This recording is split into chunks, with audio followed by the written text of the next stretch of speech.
Hello students, आज की इस वीडियो में हम देखेंगे क्लास 12th मैथमेटिक्स का chapter 3 that is matrix. Matrix क्या होती है, उसका बेसिक्स क्या होता है, पूरा बेसिक इस वीडियो के अंदर इंक्लूड करूंगा मैं, तो बने रहें वीडियो के एंड तक। तो देखिए, सबसे पहले आपको पता होना चाहिए कि मैट्रिक्स एक्चुअल में होती क्या है। ठीक है ना, मैट्रिक्स एक्चुअल में होती क्या है, मैट्रिक्स किस काम में आती है और मैट्रिक्स के क्या क्या ऑपरेशन होते हैं, जैसे एडिशन करना, सब्ट्रैक्शन करना, मल्टीप्लाई करना, डिवाइड करना, वो सारी बातें अपन सीखेंगे इसमें।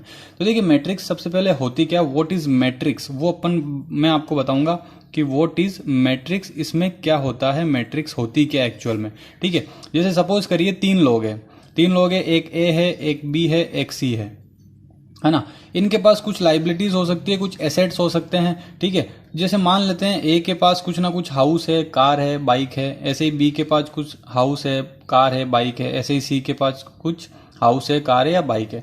तो अगर अपन मान लेते हैं, अब देखिए मैट्रिक्स किस तरीके से बनती है, इस तरीके से बनती है। यहां बना देता हूं मैं, आपको शो कर देता हूं। जैसे मान लेते हैं ये ए का यहाँ रो है, ये बी है और ये सी है। रो और कॉलम क्या होते हैं वो भी आगे डिस्कस करूंगा मैं, क्या क्या होते हैं ये। ठीक है, अब अपन जैसे यहां लिख देता हूं मैं, मान लीजिए हाउस, यहां लिख देता हूं कार, यहां लिख देता हूं बाइक। ठीक है, कुछ डाटा अपने पास है, जैसे मान लीजिए ए के पास एक हाउस है, एक कार है और दो बाइक है। ऐसे बी के पास मान लीजिए दो हाउस है, दो कार है और तीन बाइक है। और सी के पास मान लीजिए कुछ भी हाउस नहीं है, कार भी नहीं है और एक बाइक है। तो इस तरीके से अगर मैं इस डाटा को रिप्रेजेंट करूं कि किसी भी बहुत सारा अपने पास डाटा, उसको कंबाइन करके अगर लिखा जाता है तो उससे एक मैट्रिक्स का फॉर्मेशन होता है। ठीक है, तो आपको पता चल गया कि मैट्रिक्स क्या होती है। अब मैट्रिक्स में देखिए कुछ कुछ बेसिक कॉन्सेप्ट होते हैं, जैसे ये वाला जो होता है, ये वाला, इसको बोलते हैं अपन रो। इसको अपन क्या बोलते हैं, रो बोलते हैं। इसका मतलब ये हो गया है कि इसमें टोटल मिला के तीन रो है, एक, दो और तीन रो है इसके अंदर। ठीक है, और ये वाला जो होता है इसको अपन बोलते हैं कॉलम। ठीक है, इसको अपन क्या बोलेंगे, कॉलम बोलेंगे। ऐसे इसके अंदर तीन कॉलम है, एक, दो, तीन। ये जो तीन तीन मैं बता रहा हूं, तीन रो और तीन कॉलम, इनको बोलते हैं ऑर्डर। ठीक है, तो अब नेक्स्ट अपना टॉपिक वो होने वाला है कि what is the order of matrix. सबसे पहले आपको मैट्रिक्स समझ में आ गया होगा कि मैट्रिक्स का कॉन्सेप्ट क्या होता है और क्या रो होती है और क्या कॉलम होता है। ठीक है, अब मैं आपको बताऊंगा कि ऑर्डर ऑफ मैट्रिक्स क्या होती है, वो अपन नेक्स्ट कॉन्सेप्ट इसका बताऊंगा मैं आपको, ऑर्डर ऑफ मैट्रिक्स। देखिए, ऑर्डर का मतलब है कि एक मैट्रिक्स में कितनी रो है और कितने कॉलम है, उसको अपन रिप्रेजेंट करते हैं। जैसे मान लीजिए एक मैट्रिक्स है, इस तरीके से मैं बना देता हूं, उसके अंदर कुछ एलिमेंट्स है, जैसे मान लीजिए A B C D E F. ठीक है, तो इसके अंदर देखिए कितनी रो है, एक रो है और दो रो है, दो रो है इसके अंदर, और कॉलम कितने हैं, एक, दो, तीन। ठीक है, तो इसका ऑर्डर जो है, इस मैट्रिक्स का ऑर्डर हो जाएगा 2 into 3। पहले अपन रो लिखेंगे, फिर अपन कॉलम लिखेंगे। जैसे कोऑर्डिनेट लिखते हैं ना ग्राफ के अंदर, एक्स एंड वाई, है ना, जैसे एक्स एंड वाई कॉलम वो कोऑर्डिनेट लिखते हैं, वैसे इसका ऑर्डर अपने को बताना है। पहले रो लिखना है, रो कितनी इसमें, दो है, और कॉलम कितने इसमें, तीन कॉलम है। तो ये इसका ऑर्डर बन गया 2 into 3। और अधिकतर मैट्रिक्स के अंदर ऑर्डर को यहां लिखा जाता है, मैट्रिक्स के जस्ट नीचे वाले कॉर्नर के ऊपर, यहाँ पे 2 into 3 लिख देंगे अपन। इस तरीके से अगर मान लीजिए एक मैट्रिक्स और बना दूं मैं, जिसके अंदर कुछ ऐसे एलिमेंट है, A B C D E F G H I J K L, तो ये आप लोगों को कमेंट करके बताना है कि इसका ऑर्डर कितना होगा, इस मैट्रिक्स का ऑर्डर कितना होगा। ये आप लोग मुझे बता सकते हैं इजी वे में कि इस मैट्रिक्स का ऑर्डर क्या होगा। अब देखिए, जो सबसे इंपॉर्टेंट जो चीज है वो ये है कि ऑर्डर कभी कभी अपने को बनाने पड़ सकते हैं मैट्रिक्स के अंदर। जैसे मान लीजिए कोई मैट्रिक्स अपने को इस तरीके से लिखी हुई है, जैसे मैं आप बता देता हूं, एक मैट्रिक्स अपने को लिखी हुई है A2 3। ठीक है, 2 into 3 लिखा हुआ है, सॉरी 2 into 3। इसका मतलब ये है कि एक ऐसी मैट्रिक्स आपको बनानी पड़ेगी जिसके अंदर दो रो होगी और तीन कॉलम होंगे। अब ये दो रो और तीन कॉलम वाली मैट्रिक्स किस तरीके से बनेगी वो आप समझने की कोशिश करना। ठीक है, जैसे इसके अंदर दो तो रो आनी चाहिए और तीन इसमें कॉलम आने चाहिए, तो इसका मतलब इसमें टोटल मिला के कितने एलिमेंट हो जाएंगे, 6 एलिमेंट हो जाएंगे। अब वो एलिमेंट कैसे लिखने हैं वो मैं आपको बता देता हूं। देखिए, फर्स्ट वाला आएगा A11, दूसरा आएगा A12, तीसरा आएगा A13।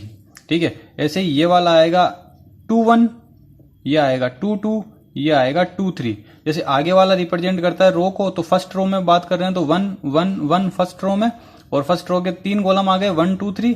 इसी तरीके से सेकंड रो है तो सेकंड में 2 2 2 तो आगे रहेगा, और इसका कॉलम फर्स्ट, कॉलम सेकंड और कॉलम थर्ड।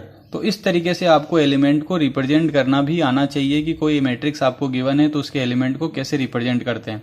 एक टास्क मैं आपको छोटी सी दे रहा हूं, जैसे ये वाला आपको मैंने बताया था कि इसका आपको ऑर्डर बताना है कि इसका ऑर्डर कितना होगा। इसी तरीके के एक मैट्रिक्स आपको बनानी है जिसके अंदर ये 4x3 मैट्रिक्स आपको बनानी है, ठीक है। तो आप मुझे बना के बताएंगे या कमेंट करके बताएंगे कि उसके अंदर कितने एलिमेंट होंगे टोटल। अब नेक्स्ट अपन बात करते हैं कि टाइप ऑफ मैट्रिक्स कौन कौन सी होती है। टाइप्स ऑफ मैट्रिक्स की अपन बात करेंगे। नेक्स्ट टॉपिक अपना ये है कि मैट्रिक्स के टाइप क्या क्या होते हैं। तो इस वीडियो में मैं बेसिक कॉन्सेप्ट आपके क्लियर कर रहा हूं, ठीक है। फर्स्ट वाला टाइप होता है कॉलम मैट्रिक्स। कॉलम मैट्रिक्स, देखिए जैसे नाम से पता चल रहा है कॉलम मैट्रिक्स है, इसका मतलब एक ऐसी मैट्रिक्स जिसके अंदर केवल कॉलम होगा, ठीक है ना। केवल एक ही कॉलम उसके अंदर होगा और इसमें कुछ भी एलिमेंट हो सकते हैं। जैसे मान लीजिए A B C 3 एलिमेंट हो सकते हैं।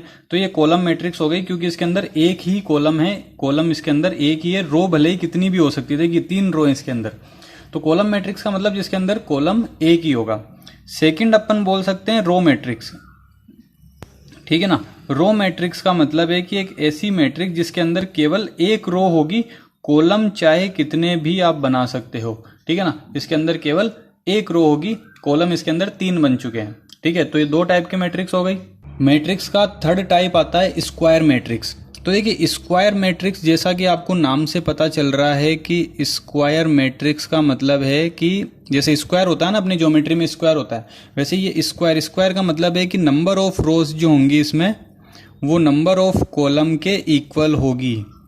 नंबर ऑफ कॉलम के इक्वल होगी, उसको बोलते हैं स्क्वायर मैट्रिक्स। जैसे मान लीजिए कुछ एक मैट्रिक्स है जिसके अंदर टोटल 4 एलिमेंट है, 4 में उसके अंदर 2 रो बनेगी, 2 कॉलम बनेंगे। जैसे मान लीजिए कुछ एलिमेंट मैं यहाँ लिख देता हूँ इस तरीके से, ये 4 एलिमेंट मैंने लिख दिए।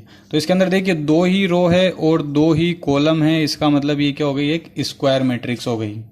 स्क्वायर मैट्रिक्स के बाद आता है आपके डायगोनल मैट्रिक्स। देखिए डायगोनल मैट्रिक्स, आप लोगों ने डायगोनल भी सुना ही होगा, डायगोनल मैट्रिक्स। अब डायगोनल क्या होता है आप लोगों ने पढ़ा होगा, स्क्वायर के अंदर डायगोनल बनता है, रेक्टेंगल में डायगोनल बनता है, ठीक है ना। डायगोनल जो कि 2 ऑपोजिट वर्टेक्स को मिलाता है। तो ऐसे ही एक मैट्रिक्स है जिसके अंदर केवल डायगोनल के अंदर एलिमेंट होंगे, बाकी सारे एलिमेंट 0 होंगे। जैसे मान लीजिए 3x3 की मैं एक मैट्रिक्स यहाँ फॉर्मेट कर रहा हूँ, ठीक है ना, 3x3 की कर रहा हूँ। तो यहाँ जैसे मान लीजिए यहाँ 2 लिखा हुआ है, बाकी एलिमेंट इसके 0 होंगे। जैसे यहाँ 4 लिखा हुआ है, कुछ भी मान लीजिए, और इस तरीके से यहाँ मान लीजिए 7 लिखा हुआ है। तो इस तरीके से ये एक मैट्रिक्स है जिसके अंदर केवल ये डायगोनल वाले एलिमेंट ही बनेंगे यहाँ पे, उसके अलावा बाकी सारे एलिमेंट इसके क्या होंगे, 0 होंगे। इसको बोलते हैं डायगोनल मैट्रिक्स। एक और मैट्रिक्स आती है, उसको बोलते हैं स्केलर मैट्रिक्स।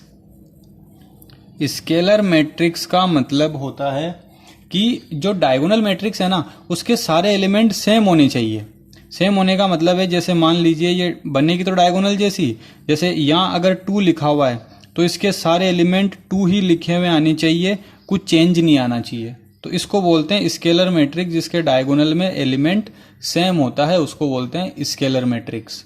स्केलर मैट्रिक्स के बाद आपके 6 नंबर की आती है matrix identity matrix. Identity matrix, identity का मतलब है जैसे ये स्केलर मैट्रिक्स और डायगोनल मैट्रिक्स आपने पढ़ी है। आइडेंटिटी का मतलब होता है कि जो आपके डायगोनल में जो एलिमेंट है उसकी वैल्यू ऑलवेज 1 होनी चाहिए। ऑलवेज क्या होनी चाहिए, 1 होनी चाहिए, इस तरीके से। तो इसको बोलते हैं आइडेंटिटी मैट्रिक्स, जहाँ पे डायगोनल की वैल्यू 1 होती है। हमेशा ध्यान रखना डायगोनल इसी तरीके से चलेगा, कभी भी आप इस तरीके से ना बना दे। जैसे एक ये तरीका भी हो सकता है, काफी बच्चों के दिमाग में आ रहा होगा कि सर हम ऐसे भी तो इसको बना सकते हैं, तो ये वाला तरीका गलत हो जाएगा। ध्यान रखना ये वैलिड तरीका नहीं है, ये ही वैलिड तरीका है इसका। तो आइडेंटिटी मैट्रिक्स इस तरीके से आपको बनानी है। और लास्ट टाइप होता है मैट्रिक्स का जीरो मैट्रिक्स। जीरो मैट्रिक्स जैसा कि नाम से पता चल रहा है, जीरो मैट्रिक्स का मतलब होता है कि एक ऐसी मैट्रिक्स जिसके सारे एलिमेंट 0 होते हैं। कोई भी एलिमेंट का कुछ भी वैल्यू नहीं होती है, सारे एलिमेंट इसके क्या होते हैं, 0 होते हैं। तो ये कुछ 7 टाइप की मैट्रिक्स है जो कि हमने इस वीडियो के अंदर सीखी है। इस चैप्टर का एक लास्ट बेसिक कॉन्सेप्ट बचा है equality of matrix. Equality of matrix, ठीक है ना। ये इक्वेलिटी का मतलब ये लास्ट बेसिक कॉन्सेप्ट बचा, उसके बाद से अपन एक्सरसाइज स्टार्ट करेंगे। तो इक्वेलिटी का मतलब होता है कि 2 मैट्रिक्स ऐसी जिसके हर एक एलिमेंट इक्वल होने चाहिए। All element of two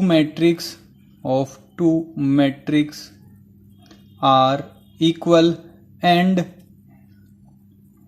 order of matrix is also equal। दो मैट्रिक्स ऐसी होनी चाहिए जिसके सारे एलिमेंट इक्वल हो और उनका ऑर्डर भी सेम हो, उनको बोलते हैं इक्वलिटी ऑफ मैट्रिक्स। जैसे मान लीजिए दो मैट्रिक्स मैं यहाँ बना देता हूँ, सपोज करिए मैंने ये कुछ इस तरीके से लिखा है, ये मैंने एक मैट्रिक्स बनाई।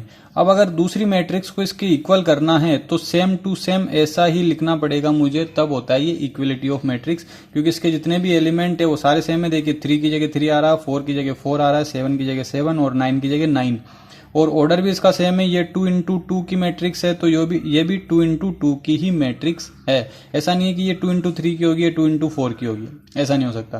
तो ये इस चैप्टर 3 का बेसिक कॉन्सेप्ट था कंप्लीट, जो मैंने आपको समझाया। अगर वीडियो आपको अच्छा लगा हो तो चैनल को जरूर सब्सक्राइब करें और वीडियो को लाइक करना ना भूलें, और ऐसे ही बने रहें इस चैनल पे, ताकि आपको पूरा का पूरा 12th का जितना भी मैथमेटिक्स का पार्ट है वो मैं आपको इस वीडियो में इस चैनल पे कवर करूंगा। तो आप लोग सारी वीडियो जरूर देखें। Thank you so much.